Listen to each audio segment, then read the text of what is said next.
Abou Ali a fui la Syrie en mars 2012.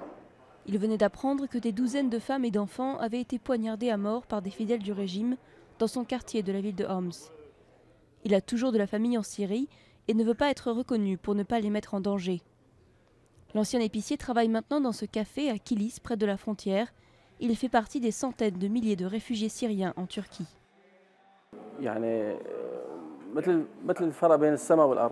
La différence entre la vie aujourd'hui et celle qu'on menait avant, c'est comme entre le paradis et la terre. Rien à voir. Avant, on vivait, on travaillait, on se sentait en sécurité. La vie était belle. Aujourd'hui, la vie est épuisante. Ma situation est très difficile, très dure. Abou Ali travaille 12 heures par jour pour moins de 10 $. Il vit dans cet appartement avec 16 personnes, dont sa femme et ses 4 enfants, qu'il peine à nourrir. La famille a été progressivement réunie dans l'exil après quasiment 3 ans de guerre civile et d'atrocités en Syrie. Abou Ammar, lui, est arrivé il y a un jour seulement, d'Al-Bab.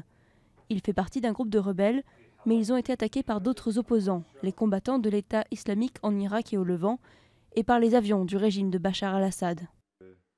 Vous ne pouvez pas imaginer combien de personnes ont été blessées et combien sont mortes. Il y avait quelqu'un qui est mort dans mes bras après avoir été touché aux bras et aux jambes. Les combats récents entre l'État islamique en Irak et au Levant, qui est lié à Al-Qaïda, et les autres rebelles qui tentent de renverser le régime ont entraîné l'arrivée d'une nouvelle vague de réfugiés en Turquie. Une conférence pour la paix doit se tenir à Genève le 22 janvier, mais jusqu'à présent, les diplomates ne sont pas parvenus à mettre un frein à cette guerre de plus en plus meurtrière. Si Dieu le veut, la situation va s'améliorer, mais seulement sans Bachar al-Assad. S'il part, si Dieu le veut, tout ira bien.